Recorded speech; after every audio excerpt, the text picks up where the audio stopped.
22 April 2025 A very normal day in Kashmir. Pahalgam town ಇಂದ ಸುಮಾರು 6 kilometre ದೂರ ಗುಡ್ಡಗಾಡು ಪ್ರದೇಶಗಳ ಮಧ್ಯ ಇರೋದೆ ಬೈಸಾರನ್ ಪಿಕ್ನಿಕ್ ಸ್ಪಾಟ್. ಸುಮಾರು ಮಧ್ಯಾಹ್ನದ 2 ಗಂಟೆ ಹಾಗೆ ಕಾಶ್ಮೀರ್ನ ಸುತ್ತಾಡೋಕೆ ಅಂತ ಬಂದಿರುವಂತಹ ಟೂರಿಸ್ಟ್ ಗಳು ಈ ಒಂದು ಬೈಸಾರನ್ ಪಿಕ್ನಿಕ್ ಸ್ಪಾಟ್ ಅಲ್ಲಿ ಆರಾಮಾಗಿ ತಂಪಾಡಿ ತಾವು ನೇಚರ್ ನ ಎಂಜಾಯ್ ಮಾಡ್ತಾ ಸೀನರೀಸ್ ನ ಎಂಜಾಯ್ ಮಾಡ್ತಾ ಇರ್ಬೇಕಾದ್ರೆ ಆಗ ಸಡನ್ಲಿ ಅದೇ ಒಂದು ಪಿಕ್ನಿಕ್ ಸ್ಪಾಟ್ ನ ಫಾರೆಸ್ಟ್ ಏರಿಯಾ ಇಂದ ಫೆನ್ಸಿಂಗ್ ನ ಕ್ರಾಸ್ ಮಾಡ್ಕೊಂಡು 5 ರಿಂದ 6 ಜನ ಆರ್ಮಿ ಯೂನಿಫಾರ್ಮ್ ಅಲ್ಲಿ ಕೈಯಲ್ಲಿ AK-47 ಅಂಡ್ M4 ಅಂತಹ ಆಟೋಮೇಟೆಡ್ ಗನ್ಸ್ ನ ಇಟ್ಕೊಂಡು ಟೂರಿಸ್ಟ್ ಗಳನ್ನ ಅಪ್ರೋಚ್ ಮಾಡ್ತಾರೆ. ಅಲ್ಲಿವರೆಗೂ ಯಾವೊಬ್ಬ ಟೂರಿಸ್ಟ್ ಗೂ ಇವ್ರ ಮೇಲೆ ಏನು ಡೌಟ್ ಬಂದಿಲ್ಲ, ಕಾಸ್ ಬಂದಿರೋರು ಆರ್ಮಿ ಯೂನಿಫಾರ್ಮ್ ಅಲ್ಲಿ ಇದ್ರು. ಡೌಟ್ ಬಂದಿದ್ ಯಾವಾಗ ಅಂದ್ರೆ ಆರ್ಮಿ ಯೂನಿಫಾರ್ಮ್ ಹಾಕೊಂಡಿರೋ ಒಬ್ಬ ಟೂರಿಸ್ಟ್ ಹತ್ರ ಹೋಗಿ ನಿನ್ ಹೆಸರೇನು, ನಿನ್ನ ID ಕಾರ್ಡ್ ತೋರಿಸು ಅಂತ ಕೇಳ್ತಾನೆ. ಆಗ ಆ ಟೂರಿಸ್ಟ್ ಯಾಕೆ ID ಕಾರ್ಡ್ ಎಲ್ಲ ಕೇಳ್ತಾ ಇದೀರಾ ಅಂತ ಕ್ವಶನ್ ಮಾಡಿದಾಗ ಆ ಆರ್ಮಿ ಡ್ರೆಸ್ ಅಲ್ಲಿ ಇದ್ದಂತವನು ನೀನ್ ಹಿಂದೂನಾ ಮುಸ್ಲಿಮಾ ಅಂತ ಕೇಳ್ತಾನೆ. ಇನ್ ರೆಸ್ಪಾನ್ಸ್ ಟು ದಟ್ ಆ ಟೂರಿಸ್ಟ್ ನಾನು ಹಿಂದೂ ಅಂತ ಒಪ್ಕೊಂಡಿದ ತಕ್ಷಣ ಆ ಆರ್ಮಿ ಯೂನಿಫಾರ್ಮ್ ಅಲ್ಲಿ ಬಂದಂತವನು ಆ ಟೂರಿಸ್ಟ್ ನ ಪಾಯಿಂಟ್ ಬ್ಲಾಂಕ್ ಅಲ್ಲಿ ಗುಂಡಿಟ್ಟು ಸಾಯಿಸ್ತಾನೆ. ಈಗ ಈ ಒಂದು ದೃಶ್ಯನ ನೋಡಿದಂತಹ ಬೇರೆಯವ್ರಿಗೆ ರಿಯಲೈಸ್ ಆಗುತ್ತೆ, ಇಲ್ಲ ಸಮಥಿಂಗ್ ಈಸ್ ರಾಂಗ್, ಇವ್ರು ನಮ್ಮ ಆರ್ಮಿ ಅವರಲ್ಲ. ಅಷ್ಟರಲ್ಲೇ ಇನ್ನೊಂದೆರಡು ಕಡೆಯಿಂದ ಫೈರಿಂಗ್ ಸೌಂಡ್ ಬರುತ್ತೆ ಅಂಡ್ ನಾವ್ ಇಟ್ಸ್ ಕನ್ಫರ್ಮ್ ಇದು ಉಗ್ರರ ದಾಳಿ. ಈ ಉಗ್ರರು ಟೂರಿಸ್ಟ್ ಗಳ ಹತ್ರ ಹೋಗಿ ಅವ್ರ ಧರ್ಮನ ಕೇಳಿ ಅವ್ರು ಹಿಂದೂಗಳು ಅಂತ ಕನ್ಫರ್ಮ್ ಆದ ತಕ್ಷಣ ಅವ್ರನ್ನ ಗುಂಡಿಟ್ಟು ಸಾಯಿಸ್ತಾ ಇರ್ತಾರೆ. To confirm that they were Hindus, ಆ ಉಗ್ರರು ಆ ಟೂರಿಸ್ಟ್ ಗಳಿಗೆ ಕಲ್ಮಾ ಓದ್ಲಿಕ್ಕೆ ಹೇಳ್ತಾರೆ. ಓದಕ್ ಬಂದಿಲ್ಲ ಅಂತಂದ್ರೆ ಪ್ಯಾಂಟ್ ಬಿಚ್ಚಿ ಮರ್ಮಾಂಗನ ತೋರಿಸಿ ಅಂತ ಕೇಳ್ತಾರೆ. ಓನ್ಲಿ ಟು ಕನ್ಫರ್ಮ್ ಅವರು ಹಿಂದೂಸ ಅಥವಾ ಮುಸ್ಲಿಮ್ಸ ಅಂತ. ಒಂದು ಅಂದಾಜು ಪ್ರಕಾರ ಈ ಉಗ್ರರು ಬೈಸಾರ ಪಿಕ್ನಿಕ್ ಸ್ಪಾಟ್ ಮೇಲೆ ಅಟ್ಯಾಕ್ ಮಾಡಿದಾಗ ಆ ಒಂದು ಮೂಮೆಂಟ್ ಅಲ್ಲಿ ಆ ಸ್ಪಾಟ್ ಅಲ್ಲಿ 2,000 ಜನ ಇದ್ರು. ಅಂದ್ರೆ 2,000 ಜನ ಒಗ್ಗಟ್ಟಾಗಿ ಏನಿರ್ಲಿಲ್ಲ. ಆ ಒಂದು ಪಿಕ್ನಿಕ್ ಸ್ಪಾಟ್, ಆ ಒಂದು ಗ್ರೌಂಡ್ ಫೀಲ್ಡ್ ತುಂಬಾ ದೊಡ್ಡದಿರೋದ್ರಿಂದ ಅಲ್ಲೊಂದಿಷ್ಟು ಜನ ಇಲ್ಲೊಂದಿಷ್ಟು ಜನ ಈ ತರ ಸ್ಪ್ರೆಡ್ ಆಗಿರ್ತಾರ. ಇನ್ಫ್ಯಾಕ್ಟ್ ಒಂದು ದಿಕ್ಕಲ್ಲಿ ಆ ಉಗ್ರರು ಫೈರಿಂಗ್ ಮಾಡ್ತಾ ಇರ್ಬೇಕಾದ್ರೆ ಇನ್ನೊಂದು ದಿಕ್ಕಲ್ಲಿರುವಂತಹ ಟೂರಿಸ್ಟ್ ಗಳು ಏನ್ ಅನ್ಕೋತಾರೆ, ಮೇ ಬಿ ಯಾರೋ ಪಟಾಕಿ ಹೊಡಿತಾ ಇದಾರೆ ಅಥವಾ ಬಲೂನ್ಸ್ ನ ಸೌಂಡ್ ಇರ್ಬೋದು ಬಿಡು ಅಂತ ಇಗ್ನೋರ್ ಮಾಡಿರ್ತಾರ. ಅಕಾರ್ಡಿಂಗ್ ಟು ದ ರಿಪೋರ್ಟ್ಸ್ ಆ ಉಗ್ರರು ಆ ಒಂದು ಪಿಕ್ನಿಕ್ ಸ್ಪಾಟ್ ಅಲ್ಲಿ 15 ರಿಂದ 20 ನಿಮಿಷವರೆಗೂ ರಕ್ತ ಚಲ್ಲಾಟ ಮಾಡಿದಾರೆ. ಅಂಡ್ ಅನ್ಫಾರ್ಚುನೇಟ್ಲಿ ಅವ್ರನ್ನ ತಡೆಯೋದಕ್ಕೆ ಅಲ್ಲಿ ಆರ್ಮಿ ಅವರಾಗ್ಲಿ, CRPF ಅವರಾಗ್ಲಿ ಅಥವಾ ಲೋಕಲ್ ಪೊಲೀಸ್ ಅವ್ರು ಬಿಡಿ, ಈವನ್ ಒಬ್ಬ ಸೆಕ್ಯೂರಿಟಿ ಗಾರ್ಡ್ ಕೂಡ ಇರಲಿಲ್ಲ. ಇನ್ಫ್ಯಾಕ್ಟ್ ಅಲ್ಲಿರುವಂತಹ 2,000 ಜನರಲ್ಲಿ ಒಬ್ಬ ಮುಸ್ಲಿಂ ಯುವಕ ಸೈಯದ್ ಆದಿಲ್ ಹುಸೇನ್ ಅನ್ನೋನು ಧೈರ್ಯ ತೋರಿಸಿ ಆ ನರಭಕ್ಷಕರನ್ನ ತಡೆಯೋ ಪ್ರಯತ್ನ ಮಾಡ್ತಾನೆ. ಆದ್ರೆ ಅದರಲ್ಲಿ ಅವನ್ ತನ್ನ ಪ್ರಾಣನ ಕಳ್ಕೊತಾನೆ. ಪಾಕಿಸ್ತಾನದಿಂದ ಬಂದಂತಹ ಆ ಸುವರ್ಣನ್ ಮಕ್ಕಳು ನಮ್ಮ 24 ಜನ ಹಿಂದೂ, ಒಬ್ಬ ಕ್ರಿಶ್ಚಿಯನ್ ಹಾಗೂ ಒಬ್ಬ ಮುಸಲ್ಮಾನ್ ನ ಸಾಯಿಸ್ಬಿಟ್ಟು ಹೋಗ್ಬಿಡ್ತಾರ. ಈ ಪಾಕಿಸ್ತಾನ್ ಸುವರ್ಣನ್ ಮಕ್ಕಳಿಗೆ ನಮ್ಮ ದೇಶದ ಆರ್ಮಿ ಜೊತೆ ಡೈರೆಕ್ಟ್ ಆಗಿ ಫೈಟ್ ಮಾಡುವಂತಹ ತಾಕತ್ತು, ಯೋಗ್ಯತೆ, ಧೈರ್ಯ ಮೂರು ಇಲ್ಲ. ಅದಕ್ಕೇನೆ ಹಿಂಗ್ ಕದ್ದು ಮುಚ್ಚಿ ಹಾವುಗಳ ತರ ಬಂದು ವಿಷ ಚೆಲ್ಬಿಟ್ಟು ಹೋಗ್ಬಿಡ್ತಾರ. ಆ ಉಗ್ರರು ದಾಳಿ ಮಾಡಿ ಅಲ್ಲಿಂದ ಹೋಗಿದ್ ಅರ್ಧ ಗಂಟೆ ಆದ್ಮೇಲೆ ಲೋಕಲ್ ಪೊಲೀಸ್ ಅಂಡ್ CRPF ನ ಸೋಲ್ಜರ್ಸ್ ಬರ್ತಾರೆ. But it was too late. ಅಷ್ಟೊತ್ತಿಗೆ ಆಲ್ರೆಡಿ ಆ ಸುವರ್ಣನ್ ಮಕ್ಕಳು ಮಾಡ್ಬೇಕಿದ್ದೆಲ್ಲ ಮಾಡಿ ಅಲ್ಲಿಂದ ಹೋಗ್ಬಿಟ್ಟಿದ್ರು. ಇನ್ಫ್ಯಾಕ್ಟ್ ಅಥಾರಿಟೀಸ್ ಬಂದು ಟೂರಿಸ್ಟ್ ನ ರೆಸ್ಕ್ಯೂ ಮಾಡೋ ಅಷ್ಟರಲ್ಲಿ ಅಲ್ಲಿದ್ದಂತಹ ಲೋಕಲ್ ಕಾಶ್ಮೀರಿ ಮುಸ್ಲಿಂ ಅವರೇ ತುಂಬಾ ಭಯದಲ್ಲಿ ಗಾಬರಿಲಿ ನಡುಗ್ತಾ ಇದ್ದಂತಹ ಟೂರಿಸ್ಟ್ ಗಳಿಗೆ ಧೈರ್ಯ ತುಂಬಿ ಅವ್ರನ್ನ ತಮ್ಮ ಕುದುರೆಗಳ ಮೇಲೆ, ಕತ್ತೆಗಳ ಮೇಲೆ ಅಥವಾ ಸಾಧ್ಯ ಆದ್ರೆ ತಾವೇ ಎತ್ಕೊಂಡು ಕಾಲ್ ದಾರಿಲಿ ಕಲ್ಲು ಮುಳ್ಳು ಅಂತ ಲೆಕ್ಕ ಮಾಡದೆ ಸೇಫ್ ಆಗಿ ಅವ್ರನ್ನ ಆ ಒಂದು ಪಿಕ್ನಿಕ್ ಸ್ಪಾಟ್ ಇಂದ ಕೆಳಗಡೆ ಪಹಲ್ಗಾಮ್ ಟೌನ್ ಕರ್ಕೊಂಡ್ ಬರ್ತಾರೆ. 22 ಏಪ್ರಿಲ್ ನಡೆದಂತಹ ಈ ಒಂದು incident one of the worst and biggest attack ಅನ್ನೋದು ಎಷ್ಟು ನಿಜಾನೋ ಇದು ನಾವು ಪಾಕಿಸ್ತಾನ ದೇಶಕ್ಕೆ ಕೊಟ್ಟಿರುವಂತಹ ಸಲಿಗೆಯ ಪರಿಣಾಮ ಅನ್ನೋದು ಕೂಡ ಅಷ್ಟೇ ನಿಜ. Literally in the history of Jammu and Kashmir article 370 remove ಆದ್ಮೇಲೆ ಟೂರಿಸ್ಟ್ ಗಳು ಯಾವತ್ತೂ ಟಾರ್ಗೆಟ್ ಆಗಿಲ್ಲ. ಅದನ್ನು ಈ ತರ ಅನ್ಹ್ಯೂಮನ್ ಆಗಿ ಧರ್ಮ ಕೇಳ್ಬಿಟ್ಟು ಅವ್ರ ಮಾಡಿರೋದಂತೂ ಮೊದಲನೇ ಸತಿ ನೋಡ್ತಾ ಇದೀವಿ ನಾವು. ನಾವು ದ ಬಿಗ್ಗೆಸ್ಟ್ ಕ್ವಶನ್ ಇಸ್ ಇಲ್ಲಿ ತಪ್ಪು ಯಾರ್ದು? ವಿಕ್ಟಿಮ್ಸ್ ಹೇಳ್ತಿದ್ದಾರೆ ಆ ಒಂದು ಟೂರಿಸ್ಟ್ ಸ್ಪಾಟ್ ಅಲ್ಲಿ ಅವ್ರ ಸೇಫ್ಟಿಗೆ ಅಂತ ಒಬ್ರು ಆರ್ಮಿ ಅವ್ರು ಇರ್ಲಿಲ್ಲ ಅಂಡ್ ಒಬ್ರು ಲೋಕಲ್ ಪೊಲೀಸ್ ಅವ್ರು ಇರ್ಲಿಲ್ಲ ಅಂತ. And I am very sad to say this, it is true. मुझे प्रॉब्लम मतलब ताज्जुब इस बात का है कि इतने सारे टूरिस्ट, वहाँ पे एक बंदा आर्मी या पुलिस का कोई नहीं था. सरकार तो गई हुई है, मतलब इतना बड़ा आतंकवादी का हमला हुआ, उनके कुछ पता ही नहीं है. इधर पूरी नीचे पूरे आर्मी का बेस है, મને પતા ही नहीं है. મને પાછો આપો મારે બીજું કઈ ન જોઈએ. આજ પછી કોઈ દિવસ કોઈ વોટ જ નહીં કરતા. જો આપણી ગવર્મેન્ટને પોતાની સુવિધા રાખવી છે, તમારા પાછળ કેટલા VIP હોય છે, કેટલી ગાડીઓ હોય છે, તમારો જીવ છે, આ ટેક્સ પે કરે છે એનો જીવ નથી. ಜಸ್ಟ್ ಪ್ರಾಕ್ಟಿಕಲ್ ಆಗಿ ಥಿಂಕ್ ಮಾಡಿ, ಜಮ್ಮು ಅಂಡ್ ಕಾಶ್ಮೀರ್ ರೀಜನ್ ಅಲ್ಲಿ highest number of army force and CRPF ನ ಫೋರ್ಸ್ ಇರೋದೇ ಅಲ್ಲಿ. ಕಾಸ್ ಸಿಂಪಲ್ ರೀಸನ್, ಪಾಕಿಸ್ತಾನ ಸುವರ್ಣನ್ ಮಕ್ಕಳು ಯಾವಾಗ ಬೇಕಿದ್ರು ಎಲ್ಲಿ ಬೇಕಿದ್ರು ಚಿಕ್ಕ ಪುಟ್ಟ ಅಟ್ಯಾಕ್ಸ್ ನ ಪ್ಲಾನ್ ಮಾಡಬಹುದು. ಅದಕ್ಕೇನೆ ನಮ್ ಸರ್ಕಾರ ಒಂದು ಪ್ರಿಕಾಷನರಿ ಸ್ಟೆಪ್ ಆಗಿ especially Jammu and Kashmir region ಅಲ್ಲಿ ಅತಿ ಹೆಚ್ಚು ಆರ್ಮಿ ಫೋರ್ಸ್ ನ ಡಿಪ್ಲಾಯ್ ಮಾಡುತ್ತೆ. ಅಷ್ಟೆಲ್ಲ ಆರ್ಮಿ ಫೋರ್ಸ್ ಇದ್ರೂನು ಸಹ ಅದ್ರ ಜೊತೆಗೆ ನಮ್ಮ ಹತ್ರ ರಾ, DIA, DRI, NIA ಇಂತ ಟಾಪ್ ಇಂಟೆಲಿಜೆನ್ಸ್ ಡಿಪಾರ್ಟ್ಮೆಂಟ್ ಇದ್ರೂನು ಸಹ ಒಂದು ಥರ್ಡ್ ಕ್ಲಾಸ್ ಕಂಟ್ರಿ, ಅವ್ರ ಎಕಾನಮಿನೇ ಇಲ್ಲ, ಎಲ್ಲಾ ಕೊಲ್ಯಾಪ್ಸ್ ಆಗ್ಬಿಟ್ಟು ಅವ್ರ ಜನ ದುಡ್ಡು ಇಲ್ದೆ ಹೊಟ್ಟೆ ಹಸಿವಿಂದ ಸಾಯ್ತಿದಾರೆ. ಲಿಟ್ರಸಿ ರೇಟ್ ಇಲ್ಲ, ವೇಸ್ಟ್ ನನ್ ಮಕ್ಕಳು, ಸುವರ್ಣ ನನ್ ಮಕ್ಕಳು ಅಂತ ಒಂದು ಕಂಟ್ರಿಯಿಂದ ಈ ಉಗ್ರರು ಈಸಿಯಾಗಿ ನಮ್ ದೇಶದ ಬಾರ್ಡರ್ ನ ಕ್ರಾಸ್ ಮಾಡ್ಕೊಂಡ್ ಬಂದು ನಮ್ ದೇಶದ ಒಳಗಡೆನೆ ಓಪನ್ ಆಗಿ ನಮ್ ದೇಶದ ಜನರನ್ನ ಸಾಯಿಸ್ಬಿಟ್ಟು ಆರಾಮಾಗಿ ವಾಪಸ್ ಅವ್ರ ದೇಶಕ್ಕೆ ಹೋಗ್ತಿದ್ದಾರೆ. ಆದ್ರೂ ನಮ್ ಇಂಟೆಲಿಜೆನ್ಸ್ ಡಿಪಾರ್ಟ್ಮೆಂಟ್ ಅವ್ರಿಗೆ ಇದ್ರ ಸುಳಿವೇ ಇಲ್ಲ ಅಂದ್ರೆ ಇದು ಸಿಸ್ಟಮ್ ಫೇಲ್ಯೂರ್ ಅಲ್ದೆ, ಇದು ಸೆಕ್ಯೂರಿಟಿ ಫೇಲ್ಯೂರ್ ಅಲ್ದೆ ಇನ್ನೇನು. ಆದ್ರೆ ಇಲ್ಲಿ ಯಾರು ತಮ್ಮ ಮಿಸ್ಟೇಕ್ಸ್ ಗಳನ್ನ ಒಪ್ಕೊಳ್ಳೋದಕ್ಕೆ ರೆಡಿನೇ ಇಲ್ಲ. ಆ ಒಂದು ಬೈಸಾರನ್ ಪಿಕ್ನಿಕ್ ಸ್ಪಾಟ್ ನ ಎಂಟರ್ ಮಾಡ್ಬೇಕು ಅಂತಂದ್ರೆ 35 ರೂಪಾಯಿ ಕೊಡ್ಬೇಕು, ಮಕ್ಕಳಿಗೆ 15 ರೂಪಾಯಿ ಟಿಕೆಟ್. ಇಷ್ಟು ದುಡ್ಡು ಕೊಟ್ಟು ಟಿಕೆಟ್ ತಗೊಂಡು ಒಳಗಡೆ ಹೋಗ್ಬೇಕು. ಯಾಕೆ? ಸಾಯೋಕ ಅಲ್ಲ. ನೂರಾರು ಜನ ಟೂರಿಸ್ಟ್ ಗಳು ಒಂದು ಪ್ಲೇಸ್ ಅಲ್ಲಿ ಸೇರಿದ್ದಾರೆ, ಅಲ್ಲಿ ರಿಲ್ಯಾಕ್ಸ್ ಮಾಡ್ತಿದ್ದಾರೆ. ಅಂತ ಟೂರಿಸ್ಟ್ ಗಳಿಗೆ ಸೇಫ್ಟಿ ಆಗಿ ಒಂದಿಷ್ಟು ಆರ್ಮಿ ಸೋಲ್ಜರ್ಸ್ ಬೇಡವಾ? ಏನ ಟೂರಿಸ್ಟ್ ಗಳು ಅಷ್ಟು ಡಿಸರ್ವ್ ಮಾಡಿಲ್ವಾ? ನಮ್ಮ ಊರಲ್ಲಿ ಬನ್ನಿ, ನಾವೇನಾದ್ರೂ ಗಣೇಶ ಫೆಸ್ಟಿವಲ್ ಮಾಡ್ತಿದೀವಿ ಅಂತಂದ್ರೆ ಇಬ್ರು ಕಾನ್ಸ್ಟೇಬಲ್ ನ ಕಳಿಸ್ಕೊಡ್ತಾರೆ. ಅಂತದ್ರಲ್ಲಿ ಜಮ್ಮು ಅಂಡ್ ಕಾಶ್ಮೀರ್ ರೀಜನ್ ಅಲ್ಲಿ ಯಾವಾಗ ಬೇಕಿದ್ರು ಎಲ್ ಬೇಕಿದ್ರು ಒಂದು ಅಟ್ಯಾಕ್ ಆಗ್ಬೋದು. ಅಂತ ಒಂದು ರೀಜನ್ ಅಲ್ಲಿ 2000 ಜನ ಒಂದು ಸ್ಪಾಟ್ ಅಲ್ಲಿ ಸೇರಿದ್ದಾರೆ ಅಂದ್ರೆ ಅವ್ರ ಸೇಫ್ಟಿಗೆ ಮಿನಿಮಮ್ ಒಬ್ಬ ಸೆಕ್ಯೂರಿಟಿ ಗಾರ್ಡ್ ಕೂಡ ಬೇಡವಾ? ಅಂಡ್ ಇಲ್ಲಿ ಆ ಒಂದು ಬೈಸಾರನ್ ಪಿಕ್ನಿಕ್ ಸ್ಪಾಟ್ ನ ಮ್ಯಾನೇಜ್ಮೆಂಟ್ ಏನಿದೆಯೋ ಅದಕ್ಕೂ ಕ್ವಶನ್ ಮಾಡ್ಲೇಬೇಕು. 35 ರೂಪಾಯಿ ಒಬ್ರಿಗೆ ಟಿಕೆಟ್, ಮಕ್ಕಳನ್ನ ಕರ್ಕೊಂಡು ಹೋದ್ರೆ ಅವ್ರಿಗೆ 15 ರೂಪಾಯಿ, ಹಿಂಗ್ ಲೆಕ್ಕ ಹಾಕೊಂಡ್ರೆ ಸಾವಿರಾರು ರೂಪಾಯಿ ದಿನದ ಕಲೆಕ್ಷನ್. ಆದ್ರೂ ಸಹ ಒಂದು ಪ್ರಾಪರ್ CCTV ಕ್ಯಾಮ್ರಾ ಇಲ್ಲ, ಒಬ್ಬ ಸೆಕ್ಯೂರಿಟಿ ಗಾರ್ಡ್ ಇಲ್ಲ. ಇವತ್ತಿನ ದಿನ ಆ CCTV ಫುಟೇಜ್ ಒಂದು ಕ್ರೂಷಿಯಲ್ ಎವಿಡೆನ್ಸ್ ಆಗ್ತಿತ್ತು. 2025 ಅಲ್ಲಿ ಇದೀವಿ, ಬೇರೆ ದೇಶಗಳೆಲ್ಲ ಎಷ್ಟು ಅಡ್ವಾನ್ಸ್ ಆಗಿದಾವೆ. ಆದ್ರೆ ನಾವುಗಳು ಇನ್ನು ಆ ಉಗ್ರರ ಸ್ಕೆಚ್ ಕಾಪೀಸ್ ನ ಇಟ್ಕೊಂಡು ಹುಡುಕ್ತಾ ಇದೀವಿ. ಅಂಡ್ ಇನ್ನು ಈ ಒಂದು ಅಟ್ಯಾಕ್ ಬಗ್ಗೆ ಲೋಕಲ್ ಪೊಲೀಸ್ಗೆ ಕೇಳಿದ್ರೆ ಅವ್ರು ಯಾವ್ದೋ ಲೋಕದಲ್ಲಿದ್ದಾರೆ. ಪಹಲ್ಗಾಮ್ ನ ಬೈಸಾರನ್ ಪಿಕ್ನಿಕ್ ಸ್ಪಾಟ್ ಓಪನ್ ಇರುವಂತಹ ವಿಷಯ ಲೋಕಲ್ ಪೊಲೀಸ್ ಅವ್ರಿಗೆ ಗೊತ್ತೇ ಇರ್ಲಿಲ್ವಂತ. ಬೇರೆ ಸ್ಟೇಟ್ ಇಂದ ಬರ್ತಾ ಇರುವಂತಹ ಟೂರಿಸ್ಟ್ ಗೆ ಗೊತ್ತಿದೆ ಆ ಒಂದು ಸ್ಪಾಟ್ ಓಪನ್ ಇದೆ ಅಂತ. ಹಂಗಾಗಿನೇ ನೂರಾರು ಜನ ಡೈಲಿ ಅಲ್ಲಿ ಹೋಗ್ತಾ ಬರ್ತಾ ಇರೋದು. ಲೋಕಲ್ ಜನ ಅಲ್ಲಿ ಅಂಗಡಿ ಇಟ್ಟಿದ್ದಾರೆ, ಬೇಲ್ಪುರಿ ಮಾರ್ತಿದ್ದಾರೆ, ವ್ಯಾಪಾರ ನಡೀತಿದೆ, ಅಷ್ಟೆಲ್ಲ ಜನ ಹೋಗ್ತಾ ಬರ್ತಾ ಇದ್ದಾರೆ. ಆದ್ರೆ ಲೋಕಲ್ ಪೊಲೀಸ್ ಅವ್ರಿಗೆ ಮಾತ್ರ ಆ ಒಂದು ಪಿಕ್ನಿಕ್ ಸ್ಪಾಟ್ ಓಪನ್ ಇದೆ ಅನ್ನೋ ವಿಷಯನೇ ಗೊತ್ತಿಲ್ವಂತೆ. ನಾನ್ ಹೇಳಿಲ್ವಾ, ಇಲ್ಲಿ ಯಾರುನು ತಮ್ಮ ಮಿಸ್ಟೇಕ್ಸ್ ನ ಒಪ್ಕೊಳ್ಳೋದಕ್ಕೆ ರೆಡಿನೇ ಇಲ್ಲ. ನೆಲಕ್ ಬಿದ್ರೂ ಮೀಸೆ ಮಣ್ಣಾಗ್ಬಾರ್ದು ಇವ್ರಿಗೆ. ಸೊ ಪಹಲ್ಗಾಮ್ ಅಟ್ಯಾಕ್ ಆದಾಗ ಸೌದಿ ಅರೇಬಿಯಾ ಹೋಗ್ತಿದ್ದಂತಹ ನಮ್ಮ ಪ್ರೈಮ್ ಮಿನಿಸ್ಟರ್ ನರೇಂದ್ರ ಮೋದಿ ಅವರು ವಿಷಯ ಗೊತ್ತಾದಾಗ ಸೌದಿ ಅರೇಬಿಯಾ ಹೋಗದೆ ಮಧ್ಯ ದಾರಿಲೇ ವಾಪಸ್ ಭಾರತಕ್ಕೆ ಬರ್ತಾರೆ. ಆದ್ರೆ ನೋಟ್ ಮಾಡ್ಕೊಳ್ಳಿ, ಬಂದವರು ಡೈರೆಕ್ಟ್ ಆಗಿ ಜಮ್ಮು ಅಂಡ್ ಕಾಶ್ಮೀರ್ ಹೋಗಿಲ್ಲ. ಒಬ್ಬ ಲೀಡರ್ ಅವ್ರಿಗೆ ಸ್ವಲ್ಪ ಆದ್ರೂ ಎಥಿಕ್ಸ್ ಇದ್ರೆ ಮೊದ್ಲು ಎಲ್ಲಿ ಟ್ರಾಜಿಡಿ ನಡೀತೋ ಆ ಸ್ಪಾಟ್ ಹೋಗಿ ಅಲ್ಲಿ ಏನೇನಾಯ್ತು ಅನ್ನೋದನ್ನೆಲ್ಲ ತಿಳ್ಕೊಂಡು ನಂತರ ಒಂದು ಪ್ರೆಸ್ ಕಾನ್ಫರೆನ್ಸ್ ಮಾಡಿ ಆ ಪ್ರೆಸ್ ಕಾನ್ಫರೆನ್ಸ್ ಮೂಲಕ ದೇಶದ ಎಲ್ಲಾ ಜನರಿಗೆ ಏನೇನಾಯ್ತು ಅನ್ನೋದನ್ನೆಲ್ಲ ತಿಳಿಸಿ ನಂತರ ಈ ಒಂದು ಉಗ್ರರ ದಾಳಿಗೆ ನಮ್ಮ ದೇಶದ ಪ್ರತಿಕ್ರಿಯೆ ಏನಿರುತ್ತೆ ಇದ್ರ ಬಗ್ಗೆ ಒಂದು ಪ್ರೆಸ್ ಕಾನ್ಫರೆನ್ಸ್ ಮಾಡೋದು ಒಬ್ಬ ಲೀಡರ್ ನ ಡ್ಯೂಟಿ. ಆದ್ರೆ ನಮ್ ಪ್ರಧಾನ ಮಂತ್ರಿ ಮೋದಿ ಅವರು ಇದನ್ನ ಮಾಡಲ್ಲ. ಇನ್ಫ್ಯಾಕ್ಟ್ ಇದ್ರ ಬದಲಾಗಿ ಬಿಹಾರಲ್ಲಿ ಹೋಗ್ಬಿಟ್ಟು ಕತುವಾ ಅನ್ನೋ ಕಡೆ ಒಂದು ಬಿಜೆಪಿ ಪೊಲಿಟಿಕಲ್ ರ್ಯಾಲಿಯಲ್ಲಿ ಪಹಲ್ಗಾಮ್ ಅಲ್ಲಿ ನಡೆದಿರುವಂತಹ ಒಂದು ಅಟ್ಯಾಕ್ ಬಗ್ಗೆ ಸ್ಪೀಚ್ ಕೊಡ್ತಾರ. ಅಲ್ಲ, ಇನ್ಸಿಡೆಂಟ್ ಆಗಿರೋದು, ಟ್ರಾಜಿಡಿ ನಡೆದಿರೋದು ಜಮ್ಮು ಅಂಡ್ ಕಾಶ್ಮೀರ್ ರೀಜನ್ ಅಲ್ಲಿ. ಅಂಡ್ ನಮ್ ಪ್ರಧಾನ ಮಂತ್ರಿ ಮೋದಿ ಹೋಗಿ ಸ್ಪೀಚ್ ಕೊಡ್ತಾ ಇರೋದು ಬಿಹಾರ್ ಅಲ್ಲಿ. ಒಂದಕ್ಕೊಂದು ಏನಾದ್ರೂ ಸಂಬಂಧ ಇದೆಯಾ? ಏನಾದ್ರೂ ಲಾಜಿಕ್ ಆದ್ರೂ ಇದೆಯಾ? ಲಾಜಿಕ್ ಇದೆ. ಬಿಹಾರ್ ಅಲ್ಲಿ ನೆಕ್ಸ್ಟ್ ಅಕ್ಟೋಬರ್ ನವೆಂಬರ್ ಅಲ್ಲಿ MLA ಎಲೆಕ್ಷನ್ಸ್ ಇದಾವೆ. ಅಂಡ್ ಆಬ್ವಿಯಸ್ಲಿ ವೋಟ್ಸ್ ಅಂತೂ ಬೇಕು ತಾನೆ.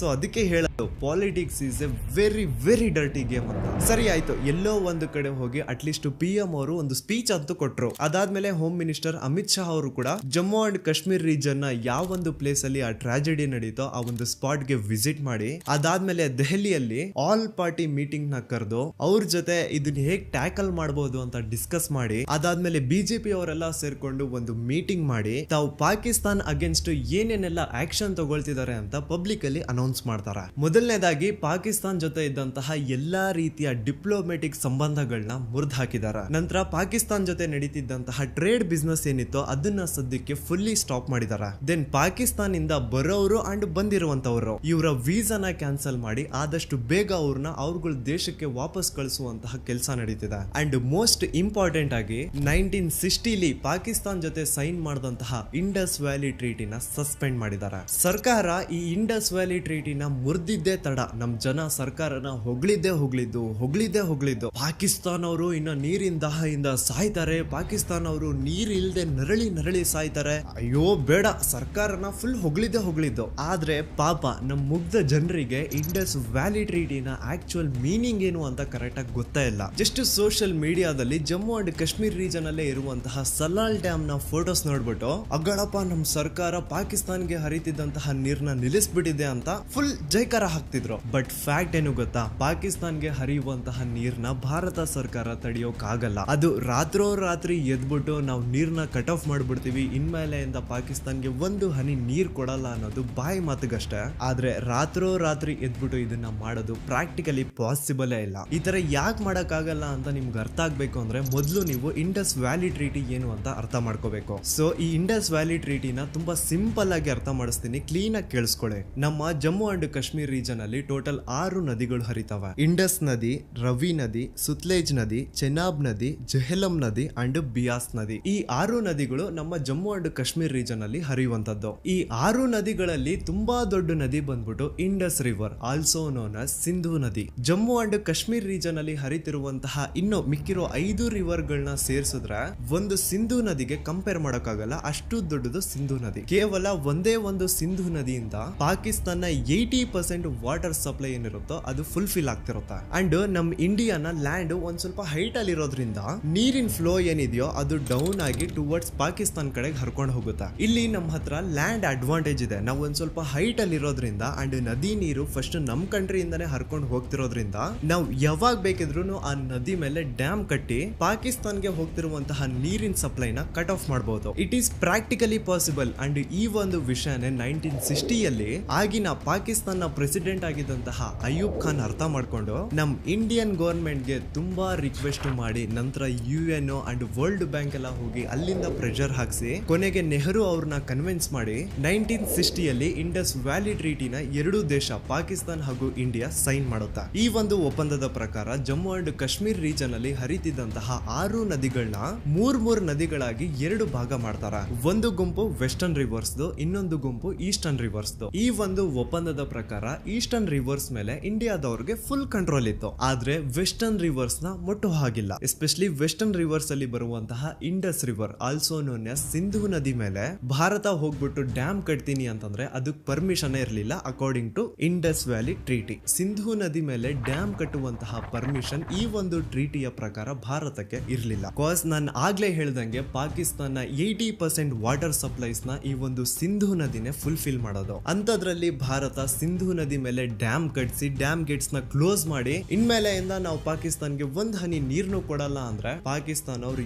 ಏನು ಮಾಡಕ್ಕಾಗಲ್ಲ. ಸಿಂಧೂ ನದಿ ಬಿಟ್ರೆ ಅವ್ರ ಹತ್ರ ಬೇರೆ ಆಪ್ಷನ್ ಇಲ್ಲ. ಸೊ ಇದನ್ನೇ ಚೆನ್ನಾಗಿ ಸ್ಟಡಿ ಮಾಡಿ ಚೆನ್ನಾಗಿ ಅರ್ಥ ಮಾಡ್ಕೊಂಡು ಪಾಕಿಸ್ತಾನ ಅವರು ಇಂಡಿಯಾ ಜೊತೆ ಕೈ ಜೋಡಿಸಿ 1960 ಇಂಡಸ್ ವ್ಯಾಲಿ ಟ್ರೀಟಿನ ಸೈನ್ ಮಾಡಿದ್ದು. ಅವತ್ತಿಂದ ಇವತ್ತಿನ ದಿನದವರೆಗೂ ಈ ಸಿಂಧೂ ನದಿ ಮೇಲೆ ಭಾರತ ಯಾವುದೇ ರೀತಿ ಡ್ಯಾಮ್ ನ ಕಟ್ಸಿಲ್ಲ. ಸೊ ಈಗ ನೀವೇ ಹೇಳಿ, ಡ್ಯಾಮೇ ಇಲ್ಲ ಅಂದ್ಮೇಲೆ ಅಷ್ಟು ದೊಡ್ಡ ನದಿ ಅಷ್ಟೊಂದು ನೀರ್ನ ಭಾರತ ಹೇಗ್ ಪಾಕಿಸ್ತಾನ್ಗೆ ಹೋಗ್ದಿರ ತಡಿಯೋಕ್ಕಾಗುತ್ತಾ? ರಾತ್ರಿ ಎದ್ಬಿಟ್ಟು ನಾವು ಪಾಕಿಸ್ತಾನ್ಗೆ ನೀರಿನ ಸಪ್ಲೈನ ಕಟ್ ಆಫ್ ಮಾಡ್ತೀವಿ, ಇನ್ಮೇಲೆಯಿಂದ ಪಾಕಿಸ್ತಾನ್ಗೆ ಒಂದು ಹನಿ ಕುಡಿಯೋಕ್ ನೀರ್ ಕೊಡಲ್ಲ, ಇದೆಲ್ಲ ಬೊಗಸೆ ಮಾತುಗಳು. ಸಿಂಧೂ ನದಿ ನೀರ್ನ ನಿಲ್ಲಿಸುವಂತಹ ಡ್ಯಾಮ್ ಆಗ್ಲಿ ಒಂದು ದೊಡ್ಡ ಮಟ್ಟದ ಇನ್ಫ್ರಾಸ್ಟ್ರಕ್ಚರ್ ಆಗ್ಲಿ ನಮ್ಮ ಹತ್ರ ಇಲ್ವೇ ಇಲ್ಲ. ಅಂಡ್ ಅಕಾರ್ಡಿಂಗ್ ಟು ChatGPT ಇವತ್ತಿನ ದಿನದಿಂದ ಏನಾದ್ರೂ ಭಾರತ ಸರ್ಕಾರ ಸಿಂಧೂ ನದಿ ಮೇಲೆ ಡ್ಯಾಮ್ ನ ಕಟ್ಸೋದಕ್ಕೆ ಸ್ಟಾರ್ಟ್ ಮಾಡಿದ್ರೆ ಆ ಒಂದು ಕನ್ಸ್ಟ್ರಕ್ಷನ್ ಪ್ರಾಜೆಕ್ಟ್ ಕಂಪ್ಲೀಟ್ ಆಗೋಕೆ 20 ವರ್ಷ ಬೇಕು. ಅಂಡ್ ಅದ್ ಎಷ್ಟು ಸಾವಿರಾರು ಕೋಟಿ ಖರ್ಚಾಗುತ್ತೋ ಗೊತ್ತಿಲ್ಲ. ಸೊ ಇಲ್ಲಿ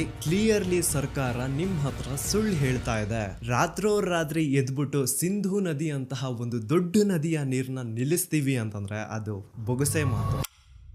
ನೋಡಿ, ಪಾಕಿಸ್ತಾನ ಅವ್ರಿಗೆ ಸರಿಯಾದ ಪಾಠ ಕಲಿಸ್ಲೇಬೇಕು, ಬಿಡಬಾರ್ದು ಆ ಸುವರ್ಣನ್ ಮಕ್ಕಳನ್ನ. ನಮ್ ಮನೆಗ್ ನುಗ್ಗಿ ನಮ್ಮವ್ರ ಮೇಲೆನೆ ದಾಳಿ ಮಾಡಿ ಅವ್ರನ್ನ ತುಂಬಾ ನಿರ್ದಯವಾಗಿ ಸಾಯಿಸಿದ್ದಾರೆ ಅಂತ ಅವ್ರನ್ನ ಸುಮ್ನೆ ಅಂತೂ ಬಿಡಬಾರ್ದು. ಸೊ ಪ್ರಾಕ್ಟಿಕಲಿ ರಿವೆಂಜ್ ತೀರ್ಸ್ಕೊಳ್ಳೋದಕ್ಕೆ ಭಾರತ ಸರ್ಕಾರ ಏನ್ ಮಾಡ್ಬೋದು ಅಂದ್ರೆ, ಮೊದಲನೇದಾಗಿ ಈ ಸರ್ಜಿಕಲ್ ಸ್ಟ್ರೈಕ್ ಇದೆಲ್ಲ ಚಿಕ್ಕ ಪುಟ್ಟಿ ಎಲ್ಲ ಬೇಕಾಗಿಲ್ಲ ನಮ್ಗೆ. ಈ ಸತಿ ಏನಾದ್ರೂ ಕೊಟ್ರೆ ಸರಿಯಾಗಿ ದೊಡ್ಡದಾಗೆ ಕೊಡ್ಬೇಕು. ಸೊ ಮೊದ್ಲು ಪಾಕ್ ಆಕ್ಯುಪೈಡ್ ಕಾಶ್ಮೀರ್ ರೀಜನ್ ಏನಿದೆಯೋ ಅದನ್ನ ವಾಪಸ್ ಪಡ್ಕೋಬೇಕು. ರೈಟ್ ಟು ಮೂವ್ಮೆಂಟ್ ಇದು ಪಾಕಿಸ್ತಾನ್ಗೆ ಒಂದು ಪಾಠ ಕಲ್ಸ್ದಂಗೂ ಆಗುತ್ತೆ ಅಂಡ್ ನಮ್ ರೀಜನ್ ನಮ್ಗೆ ವಾಪಸ್ ಸಿಗ್ಬಿಡುತ್ತೆ. ಈಗ ನೀವು ಹೇಳ್ಬಹುದು ಪಾಕಿಸ್ತಾನ್ ಆಕ್ಯುಪೈಡ್ ಕಾಶ್ಮೀರ್ ಏನಿದೆಯೋ ಅದನ್ನ ನಮ್ಮ ಒಳಗಡೆ ಸೇರಿಸ್ಕೊಳ್ಳೋದಲ್ದೆ ಇಡೀ ಪಾಕಿಸ್ತಾನ್ ಮೇಲೆ ದಾಳಿ ಮಾಡಿ ಇಡೀ ಪಾಕಿಸ್ತಾನ ನಮ್ ಕಂಟ್ರೋಲ್ ಅಲ್ಲಿ ತಗೋಬೇಕು ಅಂತ. ಹೌದು, ಹಂಗೂನು ಮಾಡಬಹುದು. ಆದ್ರೆ ನೂರಾರು ಕಡೆ ಸಾಲ ಮಾಡಿರುವಂತಹ ಮಿಂಡ್ರಿ ಮಕ್ಕಳಿಗೆ ನಾವು ಕಂಟ್ರೋಲ್ ತಗೊಂಡು ನಾವ್ಯಾಕೆ ಅವ್ರನ್ನ ಉದ್ಧಾರ ಮಾಡ್ಬೇಕು? ಬಿಡಿ ಸಾಯ್ಲಿ, ಆ ಸುವರ್ಣನ್ ಮಕ್ಕಳು ಸಾಯ್ತಾರೆ. ಆಲ್ರೆಡಿ ಎಕಾನಮಿ ಫುಲ್ ಕೊಲ್ಯಾಪ್ಸ್ ಆಗಿದೆ. ಜನ ದುಡ್ಡಿಲ್ದೆ ರೇಷನ್ ಕೊಂಡ್ಕೊಳಕ್ಕಾಗದೆ ಬೀದಿಗಿಳಿದು ಭಿಕ್ಷೆ ಕೇಳ್ತಿದಾರೆ. ಹಂಗೂನು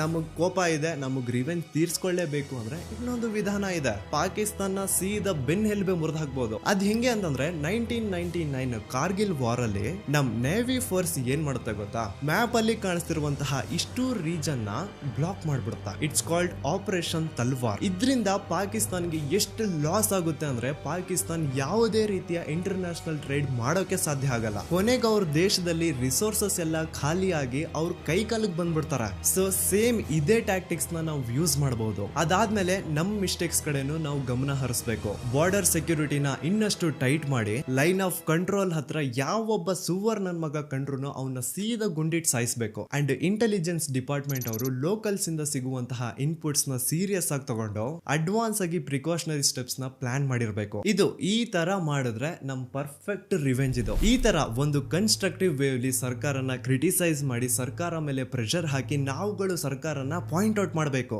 ಆದ್ರೆ ನಾವುಗಳೇನ್ ಮಾಡ್ತಿದೀವಿ? ಹಿಂದೂ ಮುಸ್ಲಿಂ ಅಂತ ಕಿತ್ತಾಡ್ತಾ ಇದೀವಿ. ಯಾವತ್ತಾದ್ರೂ ಇಲ್ಲಿವರೆಗೂ ಇಷ್ಟೊಂದು ಆಗಿದಾವೆ, ಆದ್ರೆ ಇಲ್ಲಿವರೆಗೂ ಯಾವೊಬ್ಬ ಉಗ್ರವಾದಿನೋ ತನ್ನ ವಿಕ್ಟಿಮ್ ನ ಧರ್ಮ ಕೇಳಿ ಹತ್ಯೆ ಮಾಡಿರೋದಿದ್ದಿಲ್ಲ. ಈ ಸತಿನೇ ಅವರು ಟಾರ್ಗೆಟ್ ಮಾಡಿರೋದು. ಕಾಸ್ ಅವ್ರಿಗೂ ಗೊತ್ತು ನಮ್ ಭಾರತದಲ್ಲಿ ಜನ ಹಿಂದೂ ಮುಸ್ಲಿಂ ಅಂತ ಧರ್ಮಗಳ ಮೇಲೆ ಬಂತು ಅಂದ್ರೆ ತುಂಬಾ ಬೇಗ ಟ್ರಿಗರ್ ಆಗ್ಬಿಡ್ತಾರ. ಅದಕ್ಕೇನೆ ಆ ಸುವರ್ಣನ್ ಮಕ್ಕಳು ಪ್ಲಾನ್ ಮಾಡ್ಕೊಂಡು ಟಾರ್ಗೆಟ್ ಮಾಡಿರೋದು. ಆದ್ರೆ ಇಷ್ಟು ಸಿಂಪಲ್ ವಿಷಯ ನಮ್ ಜನಗಳಿಗೆ ಎಲ್ಲ ಅರ್ಥ ಆಗುತ್ತಾ? ಈ ವಿಡಿಯೋ ನೋಡಿ. ಉತ್ತರಾಖಂಡ್ ನ ಡೆಹ್ರಾಡೂನ್ ಅಲ್ಲಿ ಲಲಿತ್ ಶರ್ಮಾ ಈ ಒಂದು ವಿಡಿಯೋದಲ್ಲಿ ಹೇಳ್ತಿದ್ದಾನೆ, ಕಾಶ್ಮೀರಿ ಮುಸ್ಲಿಮ್ಸ್ ಯಾರೆಲ್ಲ ಉತ್ತರಾಖಂಡ್ ಸ್ಟೇಟ್ ಅಲ್ಲಿ ಇದೀರೋ ನೀವೆಲ್ಲ ನಾಳೆ ಬೆಳಿಗ್ಗೆ 10 ಗಂಟೆ ಅಷ್ಟರಲ್ಲಿ ನಿಮ್ ಸ್ಟೇಟ್ ವಾಪಸ್ ಹೋಗ್ಬಿಡ್ಬೇಕು. ಇನ್ ಕೇಸ್ ನಮ್ ಕಣ್ಣಿಗೆ ಅಲ್ಲ ನಮ್ ಕೈಗೆ ಏನಾದ್ರು ಸಿಗ್ಹಾಕೊಂಡ್ರೆ ನಿಮಗ್ ನಾವು ಚೆನ್ನಾಗಿ ಪಾಠ ಕಲಿಸ್ತೀವಿ ಅಂತ ಓಪನ್ ವಾರ್ ಮಾಡ್ತಾನೆ.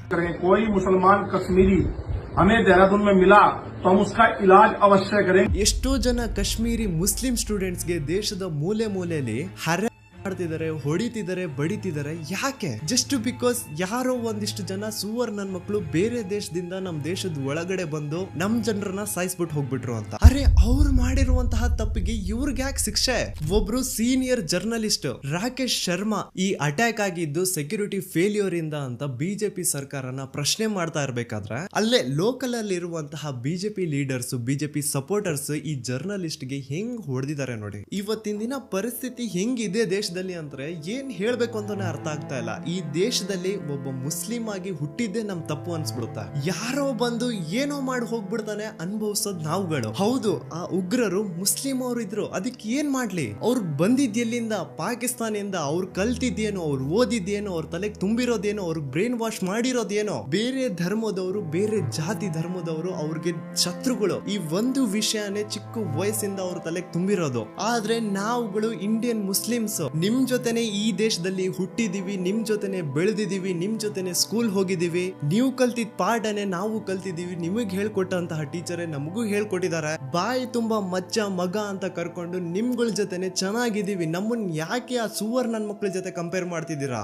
ನಮ್ ಹಿಂದೂ ಜನ ಲಾಸ್ಟ್ ಇಯರ್ ಅದೇ ಒಂದು ಕಾಶ್ಮೀರ್ ರೀಜನ್ ಅಲ್ಲಿ ಚಳಿಲಿ ಸಿಗ್ಹಾಕೊಂಡಿದ್ರೆ ಅದೇ ಕಾಶ್ಮೀರಿ ಮುಸ್ಲಿಮ್ಸ್, ಅದೇ ಇಂಡಿಯನ್ ಮುಸ್ಲಿಮ್ಸ್ ಅವ್ರನ್ನ ಕರೆದ್ಬಿಟ್ಟು ಮಸ್ಜಿದ್ ಒಳಗಡೆ ಸ್ಟೇ ಕೊಡ್ತಾರೆ. ಅರೆ ರೀಸೆಂಟ್ ಆಗಿ ಆಗಿರುವಂತಹ ಅಟ್ಯಾಕ್ ಅಲ್ಲೇ ಒಬ್ಬ ಮುಸ್ಲಿಂ ಹುಡುಗ ಹಿಂದೂಗಳನ್ನ ಕಾಪಾಡೋದಕ್ಕೆ ಹೋಗಿ ಪ್ರಾಣನೇ ಕೊಟ್ಟಿದ್ದಾನೆ.